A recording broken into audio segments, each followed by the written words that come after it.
Let's get started. Welcome back, everyone. For our last talk of the conference, we're going to have Jeff One talking to us about shift invariance for the multi-species q-TAZRP on the infinite line. Jeff is joining us for Texas A&M. Thanks for being here. Is this recording already? Or? Yes, It is recording. Okay, thanks. Yeah. Thanks for the show. Yeah, thank you. Right, so thanks for coming to my talk in person, kind of like. So this is the first talk I've given about 15 years that doesn't have any algebra. The methods, the results of probability, the methods are going to be more on the combinatorial side. It's also the first talk I've done in a while. Hopefully this will go okay. So first I'm going to define what the multi-species q-TAZRP is, the totally asymmetric zero range process. And first I'll define the single species version. And so it's on an infinite line, so you have this infinite lattice. And at each lattice site, you can have arbitrary number of particles. So let's say here you have 3. Make sure you have 2. And so it's a continuous time, and the jump rates are 1 minus q to the number of particles there. So q is some parameter between 0 and 1. So with rate 1 minus q cubed, this jumps here. 1 particle will jump from this site to this site. And then rate 1 minus q squared, particle will jump here. Rate 1 minus q particle will jump there. And if there are no particles, then there's no jump. Because 1 minus q is 0 is 0. And this is introduced by Sasimoto and Wadati in 1998. And they called it the Q boson. Like this boson refers to arbitrary number of particles can occupy a site. And to connect this to something that might be more familiar, or possibly more familiar, I should say. So the gaps evolve as Q deformation of the ASEP. So that's a totally asymmetric exclusion process. I think this was named by Borodin-Gorin-Wheeler. I think the McDonald processes. So what I mean is that here you have 3 particles, so you can think of this as a gap in exclusion process. And then let's see, so that particle here. Here there's no gap, so the particles right next to it. If you have a gap of 2, and a gap of 1. So it's totally asymmetric, it jumps to the right, and the jump rates are just same. So 1 minus q cubed. This jump is blocked because of exclusion. Just to the right, 1 minus q squared, just 1 minus q. So the usual case about the q is determinantal, and this is not. But nonetheless, this has Tracy-Whittam F2 fluctuations. And I think rigorously it's done by Patrick Ferrari. Oh, thanks.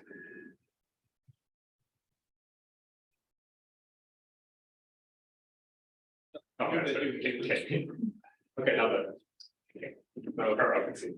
Yeah, so this is also in the APC universality class. Yeah, that's not an obvious thing. Right, so that's just the single species q-TAZRP. What about the multi-species?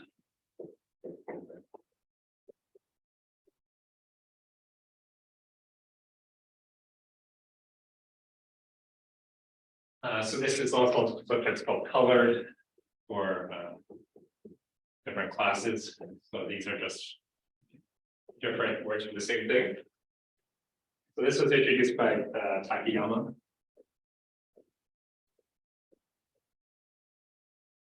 So I'm going to use a few colors here, and so I have black, red, and blue. So I'll make it look similar to what I did here. So now instead of just one type of particle, we have different colors of particles. So here there were 3 particles. So I'll use both numbers and colors.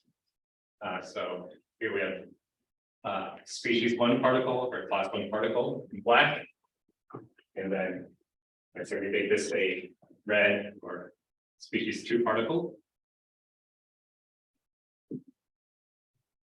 Then we have a gap here, and then okay, this is 1, this one, and then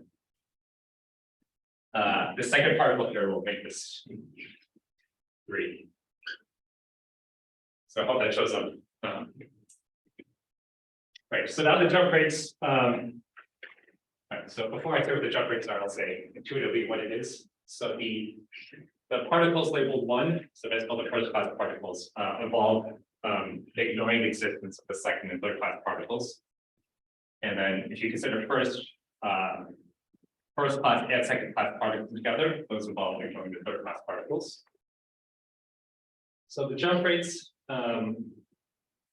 here, a black first class particle can jump with rate 1 minus q squared. So there are 2 first class particles there. And then the red second class particle, there's only 1, but the jump rate is slowed down by q squared because there are 2 first class particles there.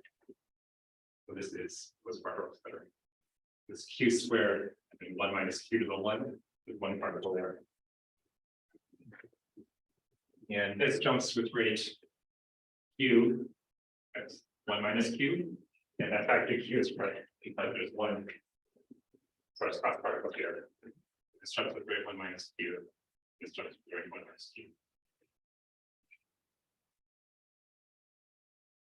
Okay, and this has a property called, it's called a few things. I guess more broadly, you have the Markov projection to the single species model.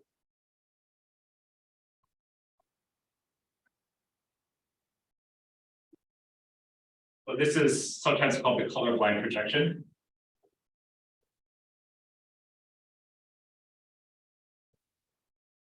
So if you can't tell colors apart, so if all of those are the same color, then if you watch that evolve, it's going to evolve the same as the original process. And in this case, you can check that a little more straightforwardly. So 1 minus q squared, which is the jump rate of the black particles here, plus q squared 1 minus q, which is the jump rate of the single second class particle there. It's just 1 minus q cubed, which is the jump rate there. So we fix these special parameters for the jump rates, and part of that, a large part of that is to make these to make the colorblind projection work. All right, so natural question. Well, natural question for me, I guess, because I phrased it this way. So we, not we, other people have proved that the q-TAZR has Tracy-Whittem fluctuations. So we could ask, what are fluctuations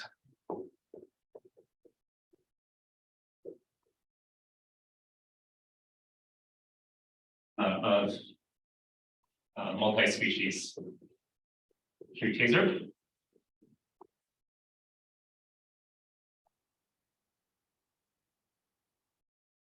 And moreover, are there even any conjectures?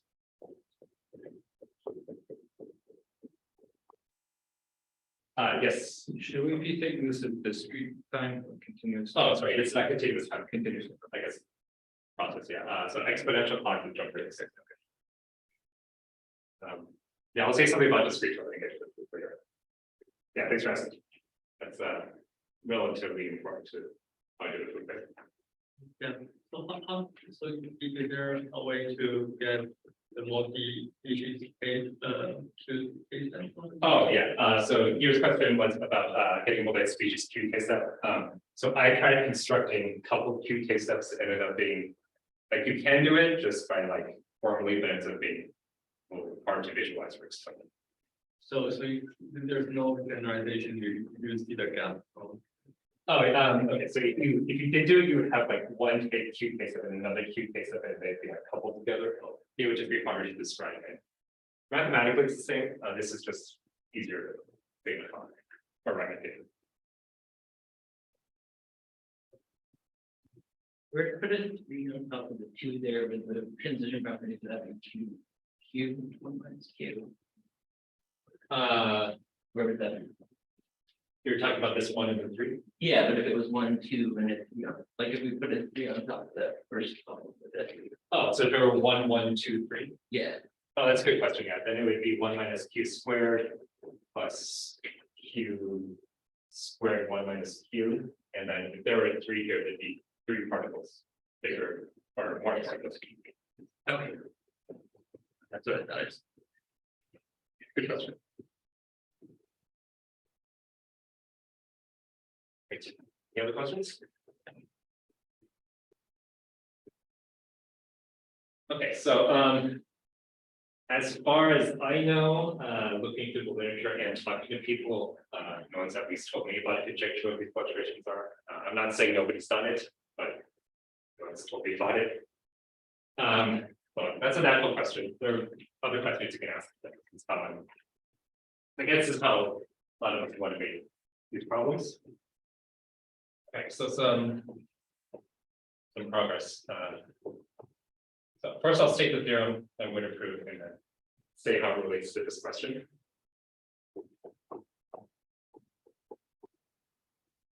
So we're going to consider special initial conditions.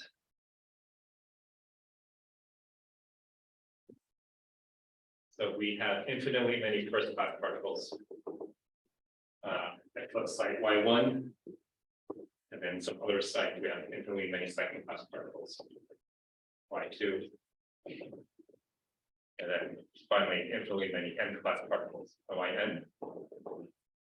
And I should have said before, if you understand q-TAZRP as evolving as a gap of q-TAZRP, then q-TAZRP with step initial condition is just infinitely many particles at one site. So if all you had were infinitely many first class particles, that would be step initial condition. So this is sort of in a way a generalization of step initial condition. So these are initial conditions.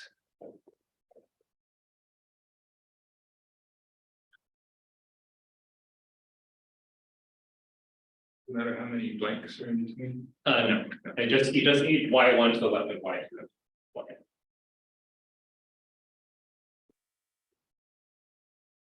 Okay, and then we're going to fix some lattice sites to the right of these. Xn, that's the xn minus 1. So lattice sites.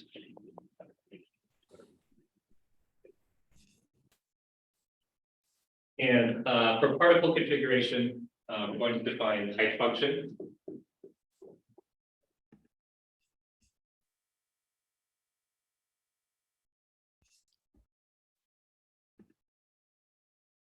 So nx the beta, so x is the lattice site, beta is the particle configuration. And then I superscript. So this is just counts the number of just write it first. The number of life species particles in eta to the right of x.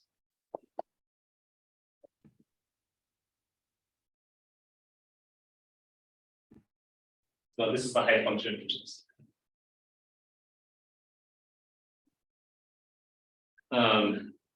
so that's one of the statistics we're going to look at. So for the single species models, I is only one, so it's the height functions. Now we have n functions, and just realized I should have said your number of species, so this is cumulative 1 through I species.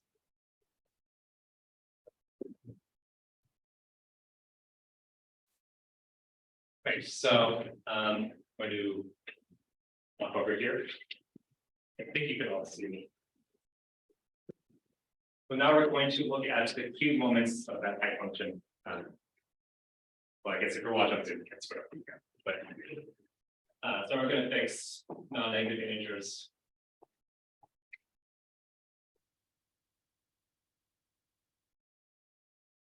K1, Kn. We're going to look at the moments behind.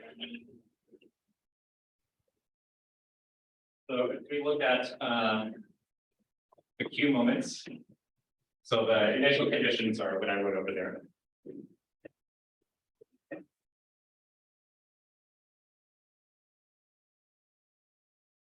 So we're going to take the Q moment of the height function at xj species n plus 1 minus j at time t.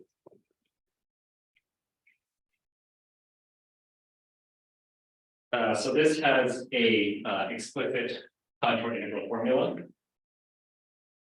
Let's see. So if we set n, capital N to be some decays, so this sort of like n capital N moment, but maybe fixed for the species. So in these formulas, these usually some prefactor, and then we have 2 pi I to the n. That's because we're about to have n contour integrals. So this is the part where maybe a slide would have been better.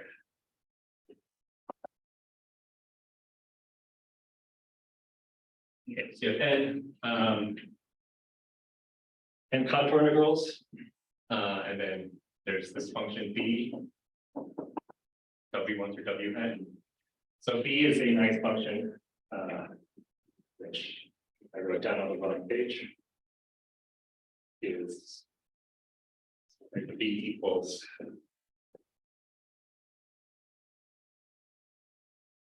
this product wi minus wj over wi minus qwj. Okay, so it's not any complicated sum, it's just this next product.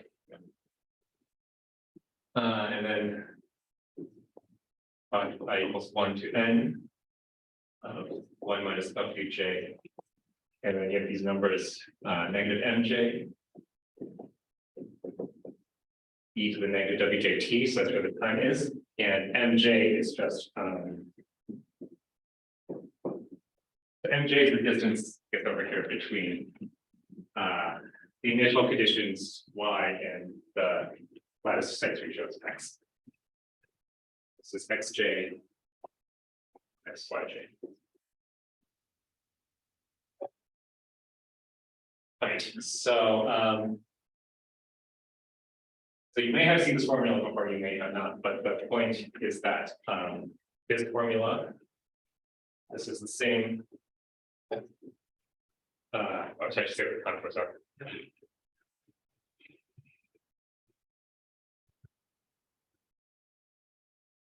The contours, there's so-called small contours. So W1,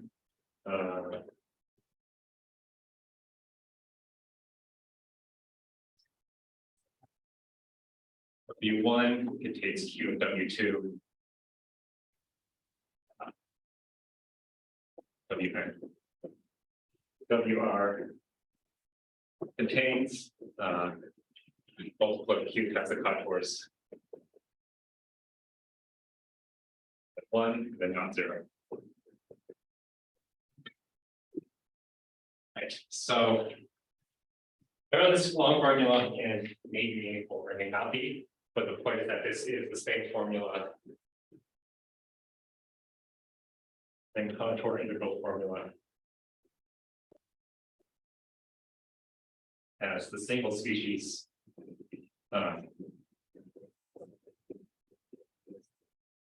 q-TAZRP.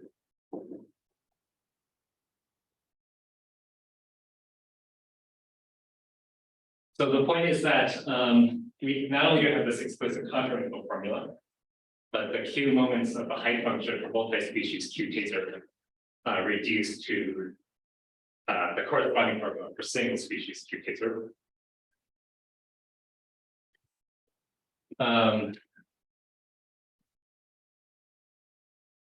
Okay, and then so that's the theorem. So I know I started over there, finished over here. So I'll say a little bit about some implications of this and how it's similar looking theorems. So I'm going to. It's here.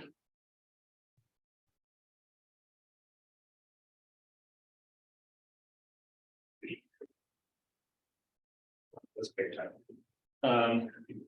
We'll say there's a slightly more general version of what I wrote here. So here I had y1 through yn ordered, x and x1 ordered. So more generally, if you just take the intersections of these intervals, if you shift them around so that the intersection numbers are the same, shift invariance says that shifting those around doesn't change it, doesn't change the few moments. And then trying to state out the intersection numbers was a little more tedious than I wanted to be. So I'll say similar looking statements.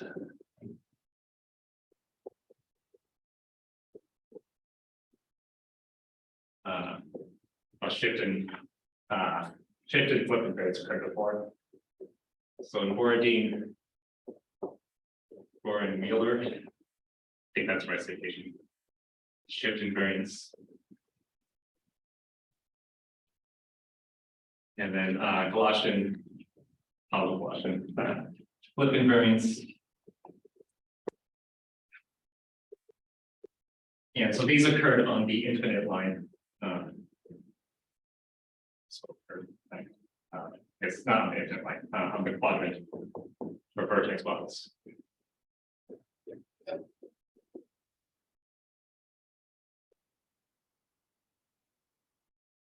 So the boundary conditions are different. It's not the infinite line, and the highlight is released. And it's also for vertex models. As far as I know, talking to people, I don't think my result is just a simple case of theirs.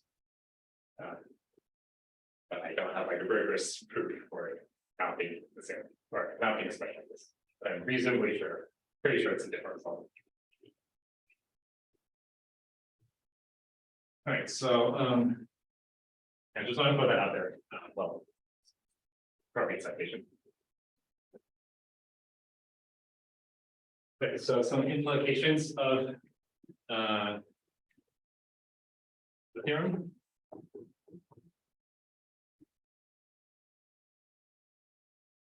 So at least along lattice, at least for these initial conditions and for lattice sites ordered this way, we might conjecture that the fluctuations of multi-species q-TAZRP are going to be the multi-point fluctuations of single species q-TAZRP. At least along those sections. Fluctuations. The fluctuations or the multi-point fluctuations of q-TAZRP, of area 2 process. So this reduces it to the theorem reduces this question of fluctuation from multi-species model to multi-point fluctuation to single species model. But that's still a very hard problem.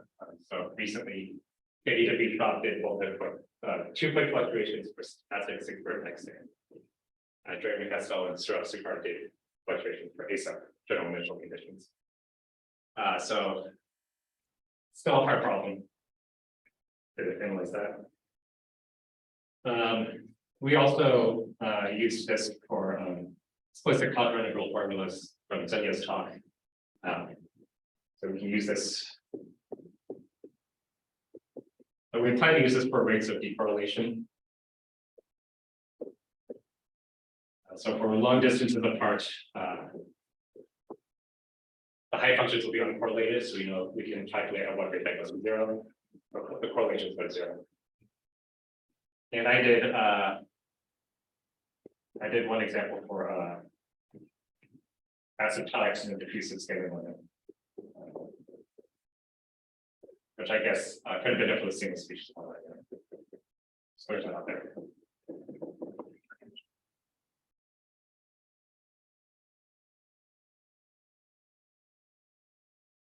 Next, let's see. So I think I'll pause here for questions. I have a question. Sure, excellent. So this my first question is, this contour integral formulas, are you obtaining them via beta ansatz type of argument or some, how are you? Oh, I'm gonna get to the back again, Okay, where that comes from. but, so, I guess, But the fact that there is a contour integral means that there was a beta underlying.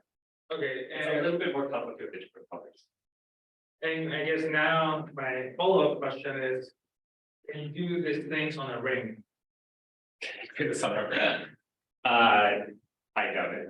You got it, okay. Okay, well, I personally can't, maybe someone else. Yeah, I didn't mean you specifically, I meant anyone, you, but, I guess I'd be Well, curious. okay, they did do it on ring of either. Okay, yeah, I was wondering where it would break down. You did something over there. Good question. Okay. Right, so, I'm gonna leave this up here for now. And then I'll erase, this.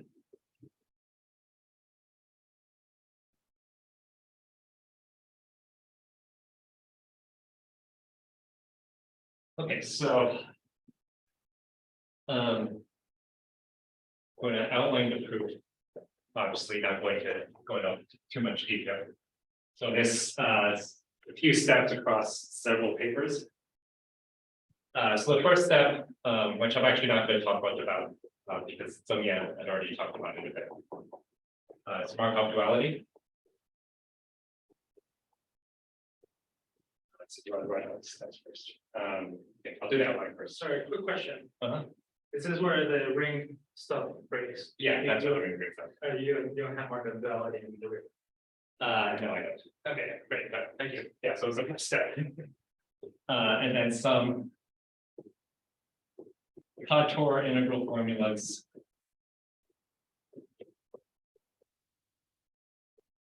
For some transition probabilities.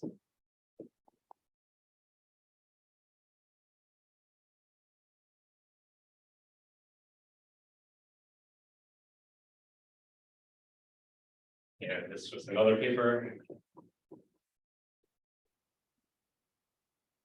Right, so the formula, formula I wrote up there had contour integrals, and so contour integrals become somehow. And then, so this holds for some transition probabilities, not the full general case. So I'll say how to generalize this and then generalize to posets. Generalize to posets. Generalize using posets. Better way of saying it. This is more recent. So technically, step 3 here, so do step 2. But I think if I don't know about step 2, step 3 is going to see like explain on nowhere. Well, step 2 gets you some transition probably the same effect, and then this description of some gets removed. This last step here. Sorry, I have one question for the formula. Oh yes.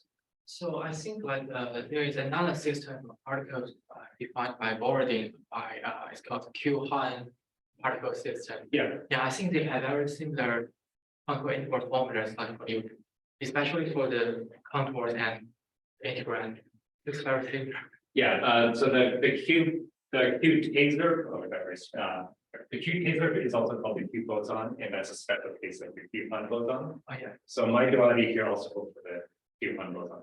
Oh, I think it's this that I restrict q-boson. So the q-Han boson has 4 parameters, and then yeah. I'm not sure to do those parameters here. At least not right now. Yeah, for q-Han boson, it's very simple. Well, in fact, I have to generalize it. General. Okay, so the first step was from so Zilliga talked about so I think Import talks about ASEP QJ, which is a different model. So I'll be quick with this step. So this reduces Q moments of type function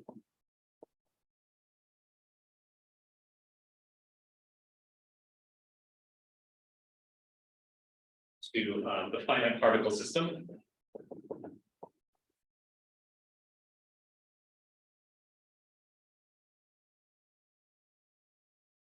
So if you want to compute the expectation of Q modes that were over there, so again, if you've got Zoom, you can see what I'm pointing at. This reduces it to just transition probabilities. So you start some initial conditions, which I call Y. And we just look at height functions, reduces to particle positions. So something like this. So Y1T is the position of first class particle, Y2 is the position of the second class particle. So the point is that the original process had infinitely many particles at several sites, but duality lets you reduce it to a finite particle system, and going from an infinite particle system to a finite particle system should only make it easier. This is oh yes, talk.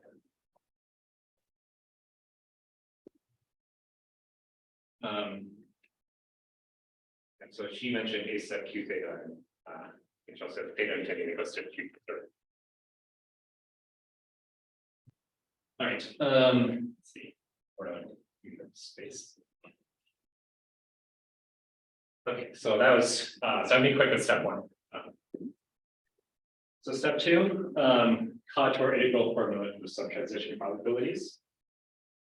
So the formulas are actually going to involve some combinatorics, some combinatorial objects. So first I'll describe, before saying anything probabilistic, another description of the state space.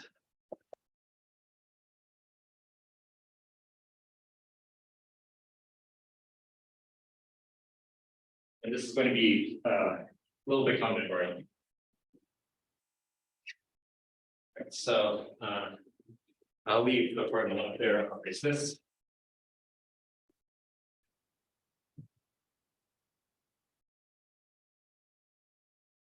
All right, so we're especially step one, we're reducing it to a finite particle system. So let's consider here's just some example of particle configuration.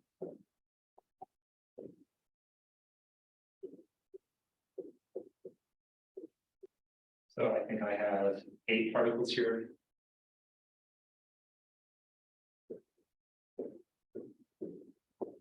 So that's just some particle configuration, 8 particles.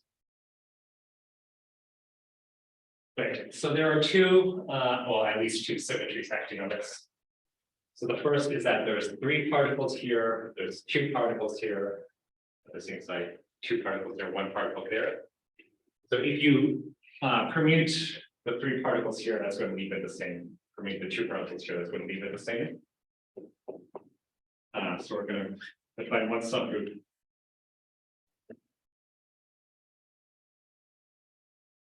So just 3, 2, 2, 1.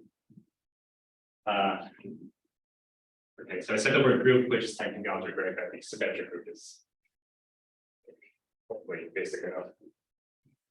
And the other symmetry that's acting on this is if you switch these 2 second class particles and these 2 fourth class particles will be the same.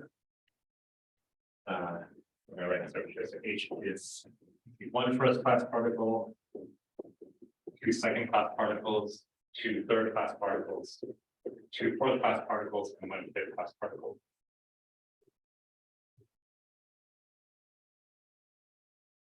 Right, so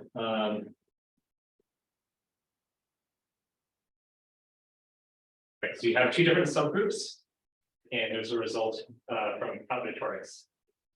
Since I don't do combinatorics, it's hard for me to say what constitutes a well-known result and what's not. But the point is that the double coset H prime sigma H as a unique representative with the fewest inversions.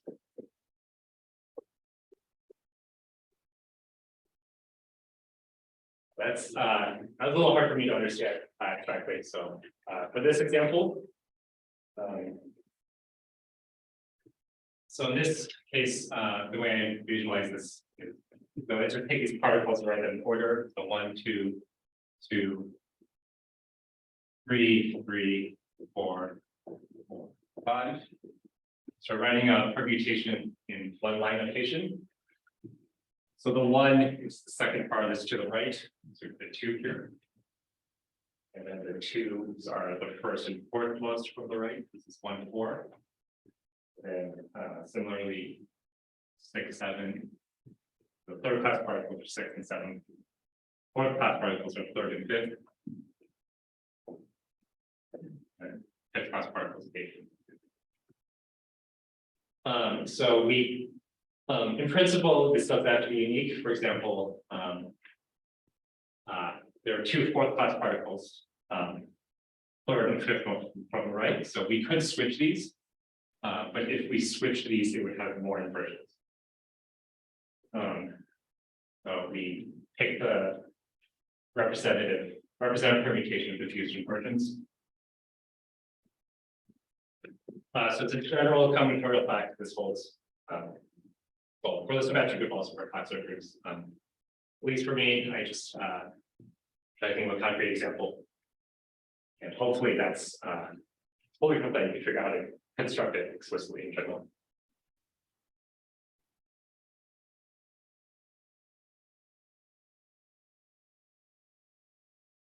Right.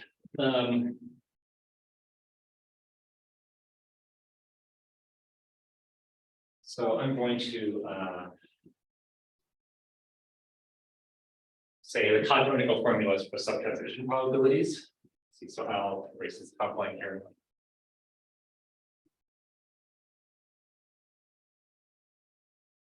Okay, so we're going to start with Q exchangeable initial conditions. So this is where the sum transition probability comes in.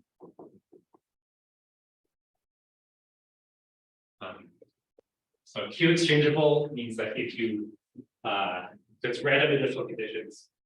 If you swap say for example 3 and a 2, so the 3 jumps far from 2, that's less likely. The probability is going to go down, it's going to go down by a factor of Q. And if you have infinitely many particles of different species at one site, then that's deterministic Q initial conditions. No particles can be swapped. Okay, so then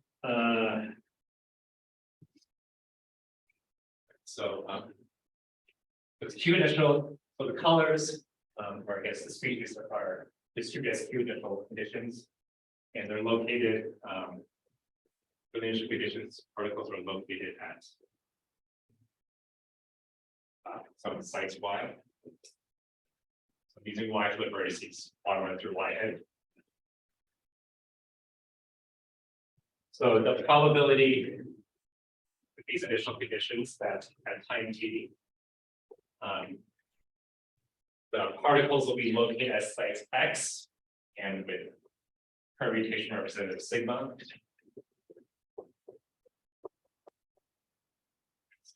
I'm expressing the state space in this location of sigma. So this is this has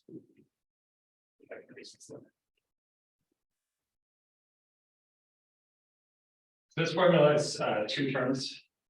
So you have this prefactor. You have Q to the inversions of sigma. That's the number of inversions. So a third class particle in front of second class particle is less likely by factor of Q. And then you have a bunch of Q factorials.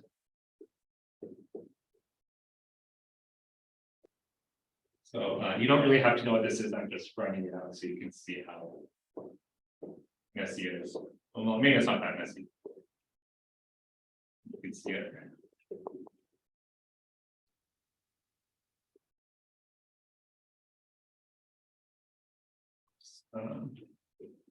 Okay, so what are these numbers? So N1 is the number of species particles. So here N1 is 1, N2 is 2, N3 is 2, and 4 is 2. Lij is the number of species J particles at the site I most from the right. So I'm not going to try to write that down. I did something. And then the second term is a contour integral formula.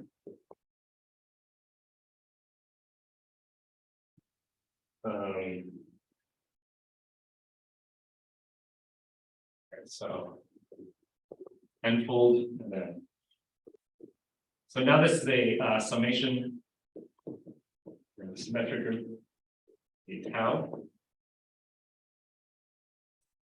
and a product of terms. So you permute the y's.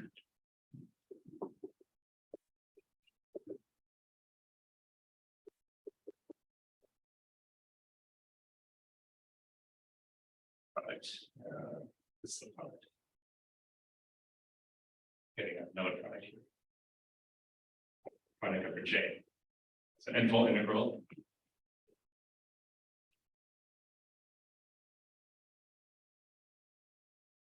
Okay, so that's the formula. So again, this might look familiar, or might not. So the point is that this is a pseudo-factorized form. So this I think of as a prefactor. And the way this works is that the prefactor comes from the Markov projection of the single species.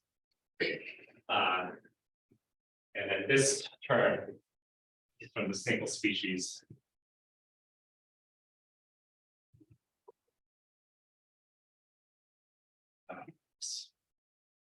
Single species q-TAZRP. So this was found by Corponen and Lee in 2014.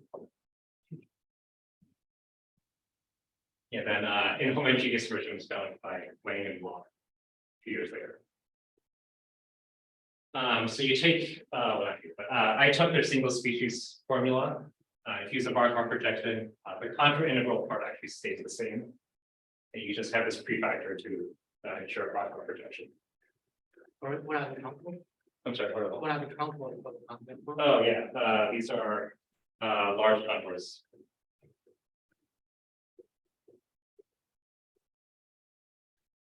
Automatically. Yeah, well, yeah, in this case, it's just sort of one.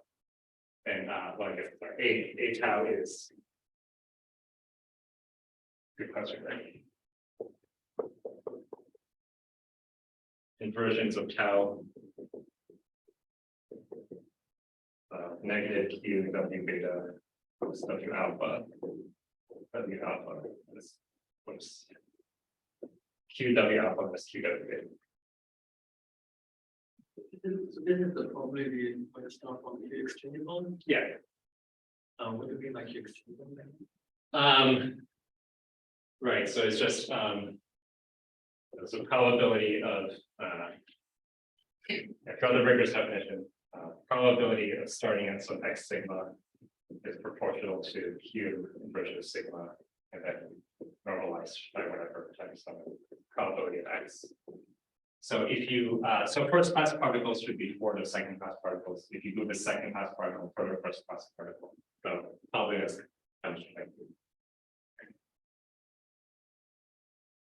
You make it, what's the colorblind projection of this measure? Yeah. The Q exchangeable. Oh, it would just be some measure on like whatever last size you started at. Okay. Because then you don't recognize the sigma. So And IT is still. yeah, that's right. That's very insightful. I should have said that. Yeah, I actually so curious. Thank you. And yeah, so the only place where the sigma appears on the right hand side is in the Q inversions. That is correct. Okay. And then the colorblind projection is summing over sigmas. Yeah. Okay. Good. Very fast audience here. Any other questions? So should the negative sign of the a tau in front of the fraction or Should there be a negative sign here or? yeah, on the above or in front of the fraction. Oh, sorry, this is the problem. Yeah. Okay. Sloppy, right? Okay, so the second step that I raised, I mentioned that this is only for some of the.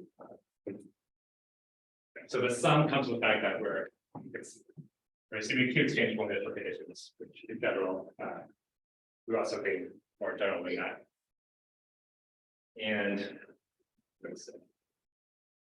the other thing to note here is that, so although H is fixed, so these are the species, these don't change. The H prime is going to change as these particles evolve.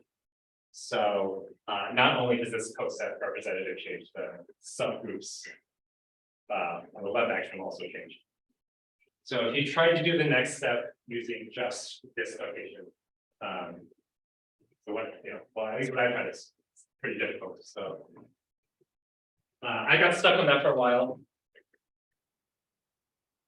And I figured out that one way to do it is if you abstract it to a more general object, the notation is slightly easier. And for this step, we actually need to use something about what these contours are. Because here I did, actually, I reduced to the single species case, so I didn't manipulate these contours. And then this step, it actually matters that these are contour integrals. So I'll say the time.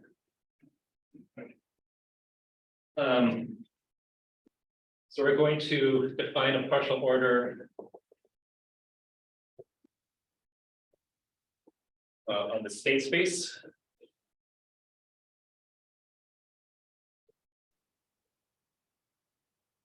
So the particles drift to the right.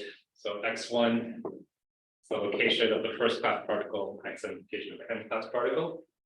So this is less than some other particle configuration. If xk is less than yk, we're okay. So this makes the state space of the poset.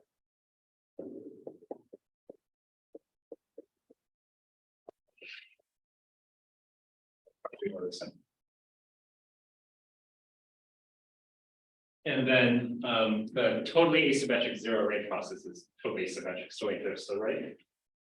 Yeah, so this is called a monotone process. So xt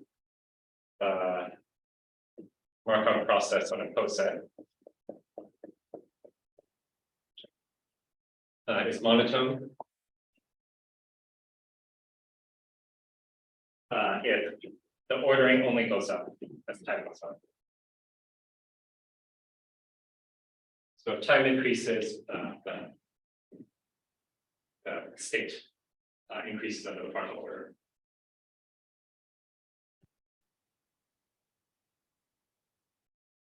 Then where's this now?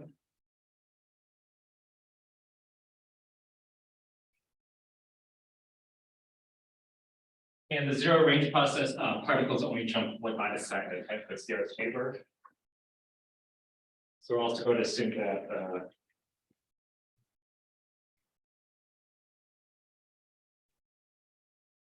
S is a graded poset.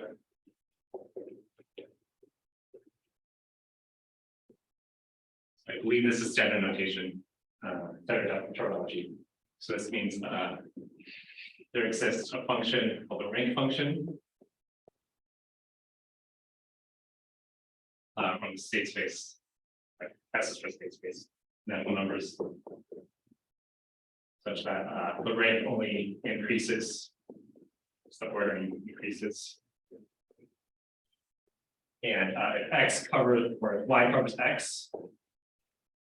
So this is rank less than the dot inside. This means there is not existency in between X and Y. So then the range goes up by 1.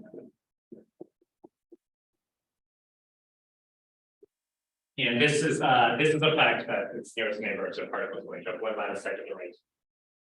It's monotone, it's totally asymmetric. Quick question. So graded poset, I'm just thinking I just want to think of a particular example. Oh, so like for the q-TAZRP, the rank is sort of like the number of jumps that have occurred since the initial point. So that's all we got to increase the place standards. And we're not considering when the jumps occur, just how many. What's an example of a not graded poset? Right, if you took like, so if you had like, exclusion process that wasn't nearest neighbor, like if they could took like 2 or 3 cents. Okay, I don't think it would be a great way of thinking about it. okay. And so I think, Lee Chang some paper, like the day, like I think we're just kidding. Okay, sorry, wait, it's fine. All right, so,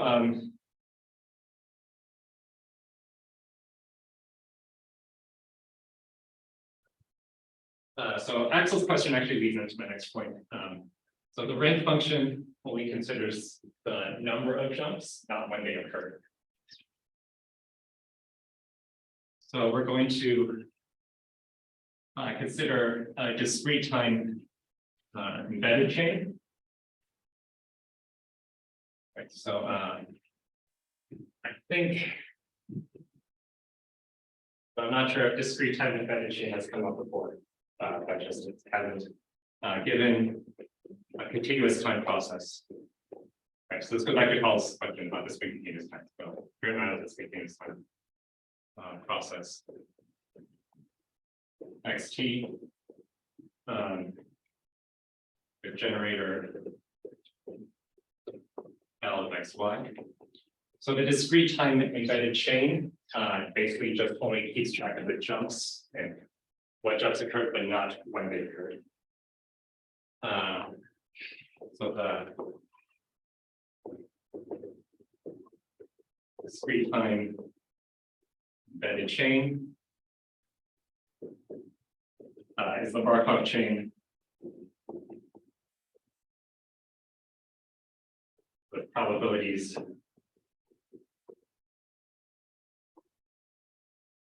so each time it jumps, it has to jump to a new place. So we're not considering large jumps. And it's just proportional to place that it jumps to in the continuous time process. And normalized, so it's a probability measure.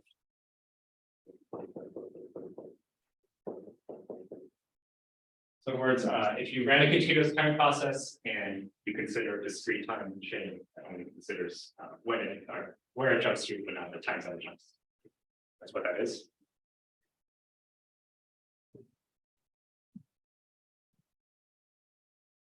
Okay, so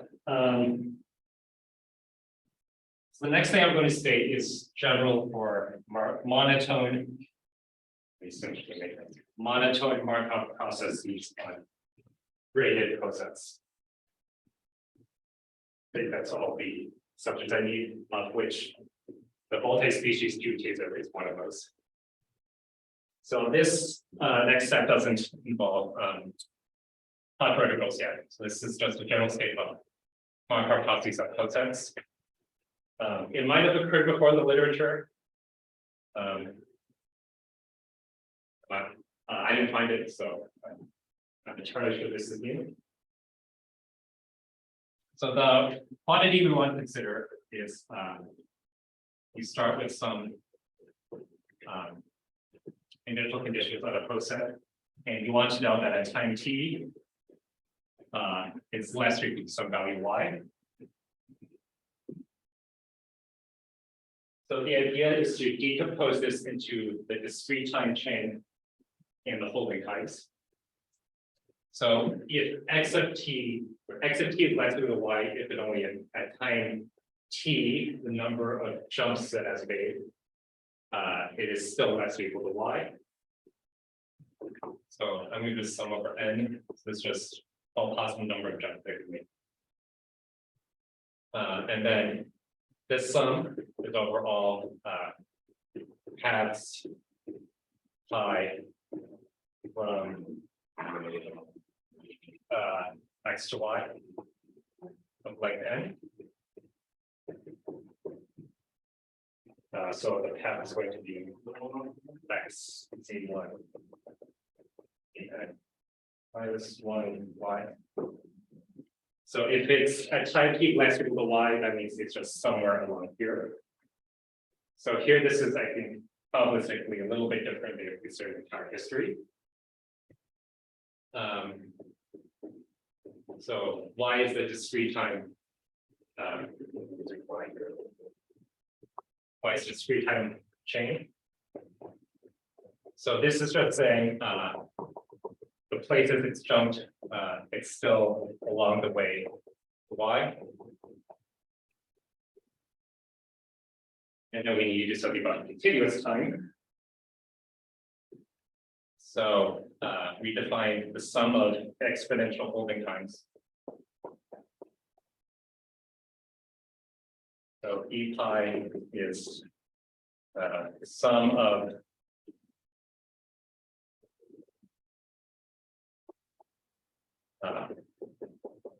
how long it's been waiting along the path. So the process has, the chain has jumped from x to z1 to zn. And then we need to consider how long it is waiting at each point. Where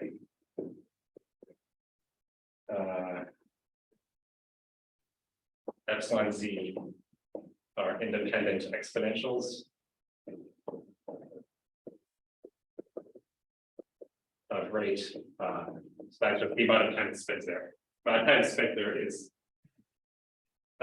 this quantity, negative O of z.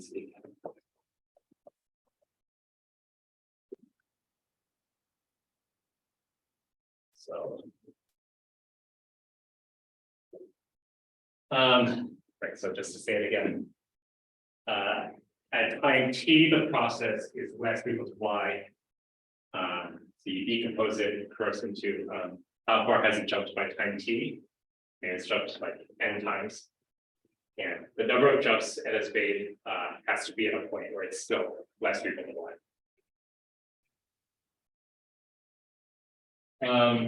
Yeah, and then this is just in the holding time. So I'm willing to bet someone who does Markov processing on posets could improve this event reason to.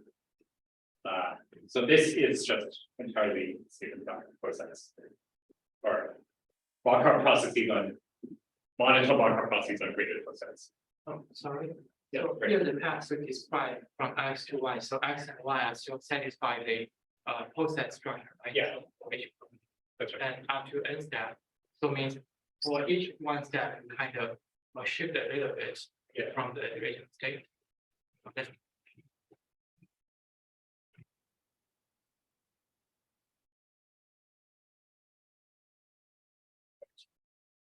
So this is a general statement, and then I said at some point we have to use the contour integrals to apply this general statement about posets to q-TAZRP.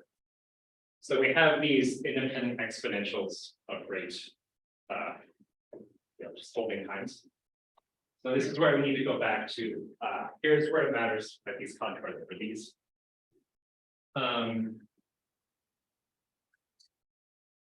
Right, so I guess the last few minutes, I'll so apply the contours isn't that's probably one of the easier things to do contour integral analysis for this step.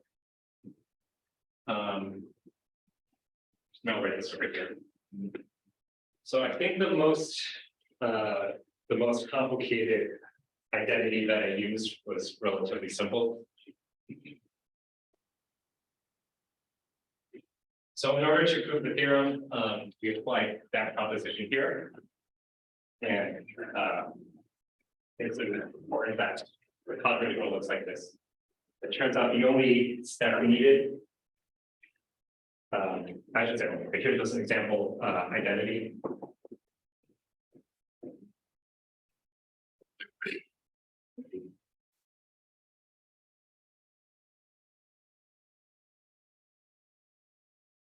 So you've done contour integral manipulation. Some point I had to do something like this. And so lambda here, lambda is the holding time. That was easy over there. Just being lazy notation here.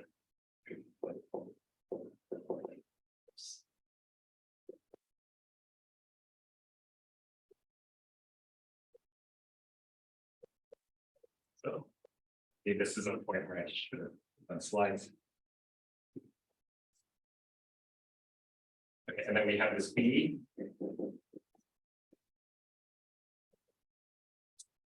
We have the product of one minus WJ. And MJ. WJ equals 0.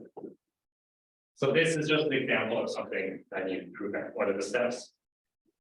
And then at this point, what we needed was just that you take B and then you multiply by this factor Q over WK minus 1 over WK plus 1. So you can check from here that this is anti-symmetric.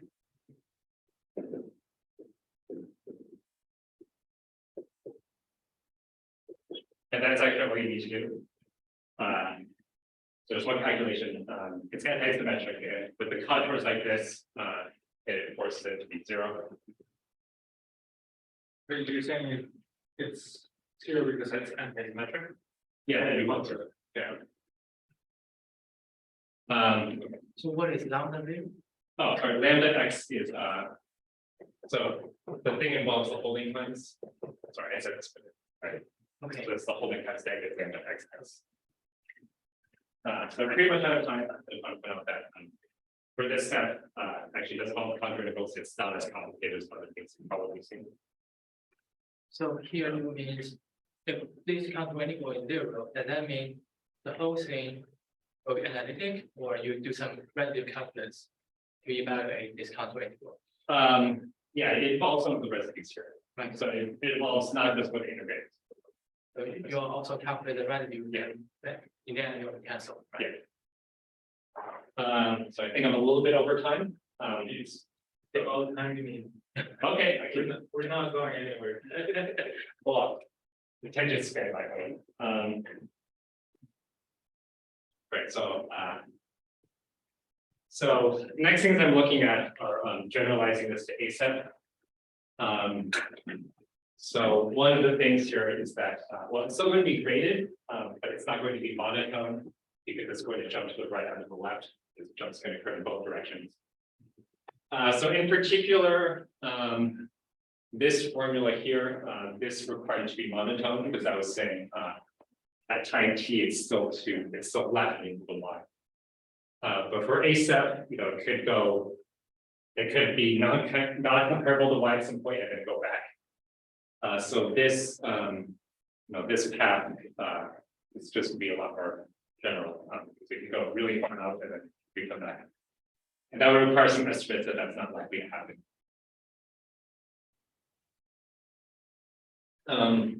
The rate zero file will be easier because you don't have multiple particles occupying the site. Yeah, so one of the things I'm thinking about is the key step for ASEP is what to do about these paths here, the discrete time embedded chain. All right, so I'm a few minutes over set. I can stop here. Thank you.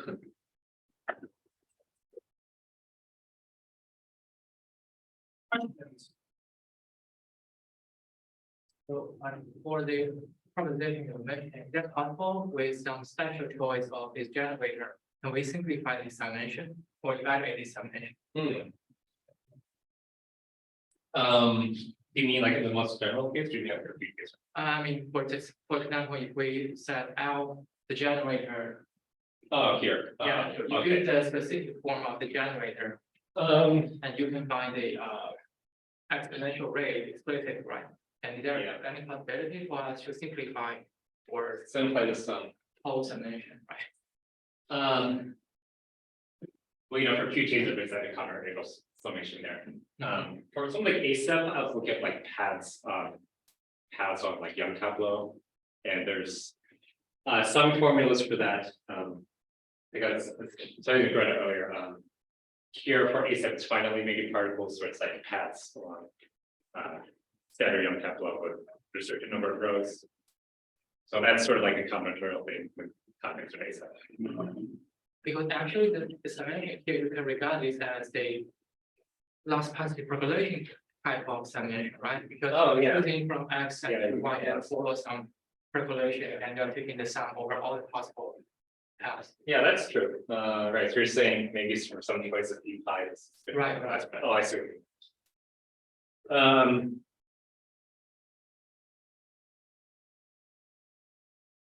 Maybe, probably. I don't want to commit to anything. Yeah, and yeah, That's good. actually, this one is more generalized because here, this X and Y, they are not on the horizontal case.